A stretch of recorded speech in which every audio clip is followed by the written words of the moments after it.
அன்பான நேயர்களே, காலை வணக்கம். வேயரு தோழி பங்கன் விடமுண்ட கண்டன் மிக நல்ல வீணை தடவி மாதரு திங்கள் கங்கை முடிமேல் அணிந்தன் உளமே புகுந்த அதனால் ஞாயிறு திங்கள் செவ்வாய் புதன் வியாழன் வெள்ளி சனி பாம்பிரண்டு முடனே ஆசரு நல்ல நல்ல அவை நல்ல நல்ல அடியாரவர்க்கு மிகவே எம்பொடு கொம்படாமை இவை மார்பிலங்க எழுதேறி ஏழை உடனே பொன்பதி மத்த மாலை புனல் சூடி வந்தன் உளமே புகுந்த அதனால் 9 ஒன்றோடு 7 18 உடனாய நாட்கள் அவைதான் அன்போடு நல்ல நல்ல அவை நல்ல நல்ல அடியாரவர்க்கு மிகவே. அன்பான நேயர்களே, இன்று மார்கழி மாதம் 19ஆம் நாள் சனிக்கிழமை, பௌர்ணமி தேதி மாலை 4:43 வரை இருக்கு. சில காலண்டர்களில் இன்னைக்கு தான் பௌர்ணமின்னு போட்டிருக்காங்க, எல்லாரும் சொல்றாங்க. பௌர்ணமி நேற்றே வந்துடுது. இன்னைக்கு பௌர்ணமி 4:43 வரை தான், அதுக்கப்புறம் பிரதம வந்துடுது. அதனால நேற்று தான் பௌர்ணமி.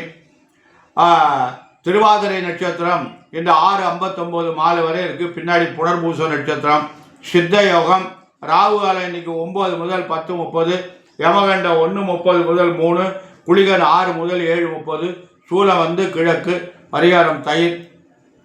அன்பான நேயர்களை, இன்று ஆருத்ரா தரிசனம்.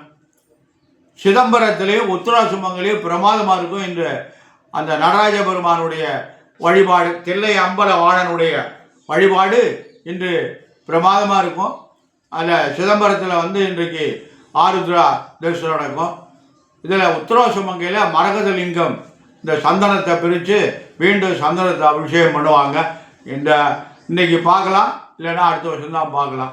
அப்பேற்பட்ட இந்த ஆருத்ரா தரிசனம் சிவபெருமானுக்கு உகந்த நாள் என்று சொல்வது. அதனால் இந்த எல்லா கோயிலையும் இந்த களின்னு ஒன்று கிண்டி பிரசாதம் கொடுப்பாங்க. வீடுகளெல்லாம் இந்த திருவாதிரை பிரமாதமாக பிராமணர்கள் அந்தணர்கள் வீட்டில் பூரா திருவாதிரை பிரமாதமாக பண்ணுவாங்க. அந்த திருவாதிரை முக்கியமான எம்பெருமான் சர்வேஸ்வரன் தில்லை அம்பலவாணனுக்கு உகந்த நாள் என்று எல்லோரும் அந்த எம்பெருமான் தில்லை வாணனுடைய அருள் பெற்று நலமுடன் வாழ வேண்டும் என்று சொல்லி, இந்த கிரகங்கள்லாம் எப்படி இருக்கிறது என்று தனுசில் சூரியன், செவ்வாய், புதன், சுக்கிரன் 4 கிரகம் தனுசில் இருக்கு. கும்பத்தில் சனி, ராகு இருக்கு. சந்திரனும் குருவும் மிதுனத்தில் இருக்கு. சிம்மத்தில் கேது இருக்கு. இந்த சந்திரன் குருவும் சேர்ந்து இருக்கு. இன்றைக்கு அருமையான நாள், குருச்சந்திர யோகம்னு இன்றைக்கு நல்ல நாள். 2 நாளைக்கு இதில் இந்த சந்திரன் குரு சேர்க்கை இருக்கும். அன்பான மேஷராசி என்பவர்களை, உங்களுக்கு குருபவான் நல்லா இல்லை, ஆனால் இருந்தாலும் 4ஆம் அதிபதியோடு சேர்ந்து இருக்கிறதுனால ஓரளவு பரவாயில்ல. சனி ராகு 11 இருக்குது, அது நல்ல பலனை தரும். அன்பான ரிஷபராசி என்பவர்களை, உங்களுக்கு யோகமான நாள், நல்ல நாள், நல்லதெல்லாம் நடக்கும், நல்ல காரியம்லாம் நடக்கும். அன்பான ரிஷபராசி என்பவர்களை, தொழிற்சாலம் பிரமாதமாக இருக்குது. குருபகான் குருவும் சந்திரன் சேர்ந்து இருக்காங்க, ராஜயோகம்னு சொல்லுவாங்க. இன்றைக்கும் நாளைக்கும் உங்களுக்கு அமோகமான நாள். அன்பான மிதுனராசி என்பதில், உங்களுக்கு ஜென்ம குரு, இடமாற்றங்கள் இருக்கும், இடப்பெயர்ச்சி இருக்கும். ஆனால் இதில் சந்திரனோடு சேர்ந்ததுனால இந்த குரு யோகத்தை பெறுறாரு. அவர் என்ன பண்ணுவார்னா நன்மையை செய்வார். அதனால் ஒன்றும் பயப்பட வேண்டிய அவசியம் இல்லை இன்றைக்கி நாளைக்கும். கடகராசி என்பதில், உங்களுக்கு விரயமான நாள், ஆனால் சுப விரயமாக நடக்கும். ஏன்னா இந்த குருபவான் சந்திரனோட சேர்ந்து இருக்கிறதுனால உங்களுக்கு சுப விரயங்கள்லாம் நடக்கும், நல்லதெல்லாம் நடக்கும். சுப விரயம்னா என்னென்னா, இடம் வாங்கலாம், வீடு கட்டலாம், திருமணம் பண்ணலாம், இந்த மாதிரி ஒரு அமைப்புலாம் ஏற்படுத்தலாம். மேஷராசி என்பதில் உங்களுக்கு, சிம்மராசி என்பதில் உங்களுக்கு அருமையான நாள்.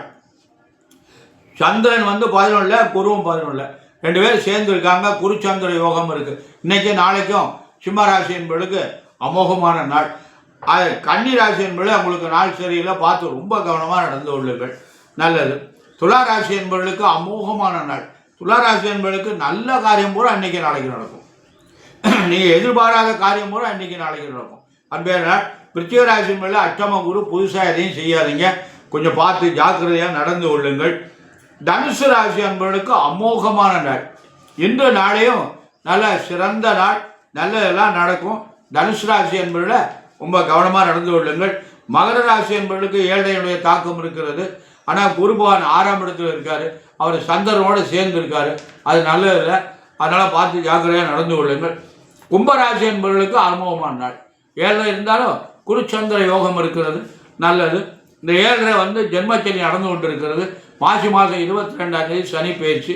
அன்பான மீனராசி என்பதில் உங்களுக்கு 4 குரு இருக்கிறது, ஆனால் சந்திரனோடு சேர்ந்து இருக்கிறதுனால 5ஆம் அதிபதியும் அவர் சேர்ந்து இருக்கிறதுனால நல்லது. அன்பான மீன ராசி, மகர ராசி, கும்பராசி என்பதில் ஏழையினுடைய தாக்கம் இருக்கிறதுனால கவனமாக நடந்து கொள்ளுங்கள். சனிக்கிழமை தோறும் விரதமாக இருங்க. சனிக்கிழமை அன்னைக்கு சனீஸ்வரனுக்கு எள்ளு விளக்கு போடுங்க, காக்காய்க்கு சாதம் வச்சுட்டு சாப்பிடுங்க, கோளறு திருப்பதியும் பாராயணம் பண்ணுங்க, இது ரொம்ப நல்லது. இந்த சிவபெருமானுடைய வழிபாடுக்கு உகந்த நாள். அன்பான நேயர்களை, நான் முன்னாடி 2 நாளைக்கு முன்னாடி ஒரு பதிவு பண்ணியிருக்கேன், அந்த பதிவை நான் மீண்டும் சொல்கிறேன்.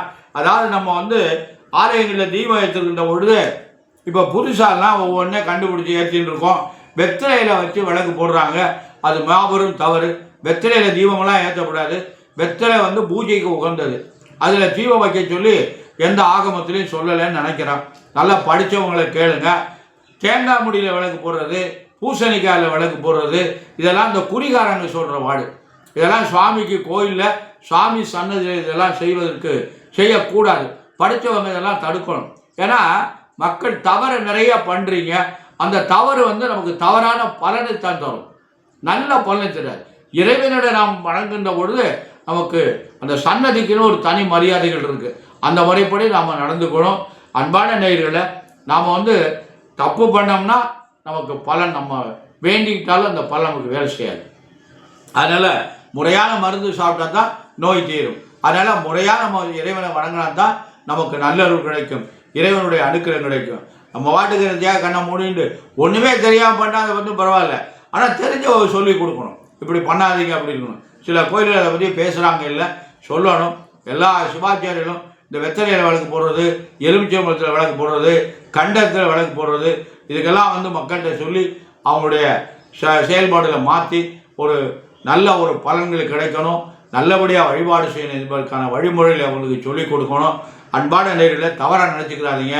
எனக்கு தெரிஞ்ச வரை நான் சொல்கிறேன், அது இந்த மாதிரி செய்கிற வழிபாடெல்லாம் நல்ல வழிபாடில், அதுவும் வெத்தலையில் விளக்கு போடுறதுங்கிறது சிறந்த வழிபாடு இல்லை. வெத்தலை மகாலட்சுமி பூஜைக்குரிய பொருள். அது நல்ல காரியத்துக்கும் வெத்தலை வாக்கு பயன்படுத்துகிறோம், கெட்ட காரியத்துக்கும் மரணம் பண்ணுறோம், கல்யாணத்துக்கும் வெத்தலை வாக்கு வைக்கிறோம், காதுவத்துக்கு வைக்கிறோம், சீமந்தத்துக்கு வைக்கிறோம், மரண காரியத்துக்கு வெத்தலை வாக்கு இல்லாமல் பண்ணுறது இல்லை. அதனால் எல்லா நன்மை தீமையான காரியம், மனிதனாக பிறந்தால் ஜனம் என்றால் மரணம், நன்மை என்றால் தீமை எல்லாம் தான் இருக்கும்.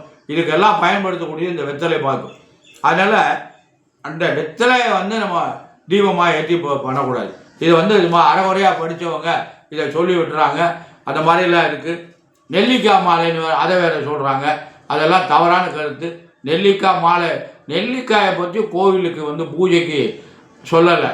இதை எப்போன்னு கேட்டால் வைகுண்ட ஏகாதசி அன்னைக்கு மறுநாள் துவாதசி அன்னைக்கு பெருமாள் கோவிலில் நெல்லிக்காயும் அகத்திக்கரையும் கொடுப்பாங்க, அது மட்டும்தான் சொல்லப்பட்டதுடைய வேறு எந்த இடத்துலையும் நெல்லிக்காய் கோயிலில் பயன்படுத்தா தெரியலை. இப்படியெல்லாம் ஒன்று புதுசு புதுசாக செய்கிறாங்க, அதெல்லாம் அந்த மாதிரி பலன்கள் தராது. அன்பான நேயர்களே, நாம் எல்லோரும் நல்ல பலன் அடையணும், நமக்கு நல்லருள் கிடைக்கணும், இறை வழிபாடு நல்ல முறையில் நடக்கணும். அன்பான நேயர்களே, மார்கழி மாத பூஜை ஒரு சிறந்த ஒரு பூஜை. மார்கழி மாதத்தில் காலையில் சீக்கிரமாக நம்ம எழுந்து ஸ்நானம் பண்ணிவிட்டு அந்த இறைவனை வழிபட்டோமையானா நம்முடைய உடம்பு நல்ல தெளிவாக இருக்கும். மார்கழி மாதத்தில் சுகந்தமான காற்று வரும், நல்ல மென்மையான காற்று. அந்த காற்றை நாம் சுவாசித்தோமையானால் 4 to 6 ஓசோன் என்ற ஒரு காற்று மார்கழி மாதத்தில் மட்டும்தான் வரும். 4 to 6 ஓசோன் என்ற ஒரு காற்று மண்டலம் 4 to 6 வரும். அதனால தான் இந்த மார்கழி மாதத்தில் நம்ம சீக்கிரமாக குளிச்சுட்டு வந்தோமையானால் அந்த காற்றை நம்ம சுவாசித்தோம்னா வியாதியெல்லாம் வராது. மார்கழி மாதத்தில் எல்லாரும் மூஞ்சியும் பாருங்க பளிச்சுன்னு இருக்கும், அதனால் ஏன்னா சீக்கிரமாக குளிச்சுட்டு நெற்றியில் திருநீரிட்டு சந்தனம் வச்சு குங்குமம் பாக்கி மாதத்தில் சீக்கிரமாக குளிக்க மாட்டோம், இருந்திருக்க மாட்டோம், இப்படிலாம் பண்ணுறோம். அதனால் அந்த மார்கழி மாத வழிபாடு நல்லது. எல்லா அன்பர்களும் எல்லோரும் நலமுடன் இருக்கணும். நம்ம குழந்தைகள் நல்லபடியாக படிக்கணும். அந்த குழந்தைகள் நிறைய நல்ல உத்தியோகம் பார்க்கணும், கை நிறைய சம்பாதிக்கணும். அந்த குழந்தைகளுக்கு நல்ல வாழ்க்கை துணை அமையணும். அந்த குழந்தைகளுக்கு நல்ல குழந்தைகள் பிறக்கணும் என்பதற்காக எல்லாம் வல்ல எம்பெருமான் சர்வேஸ்வரனையும் வள்ளல் பெருமான் வள்ளியில் மணாளன் முருகப்பெருமானையும் என் அன்னை பராசக்தி மாதா துர்கா பரமேஸ்வரியும் அன்னை மாதா முத்துமகா மாரியம்பையும் பிரார்த்தனை செய்து எல்லோரும் நலமுடன் வாழ வேண்டும் என்று கேட்டுக்கொண்டு நிறைவு செய்கிறேன். நன்றி, வணக்கம்.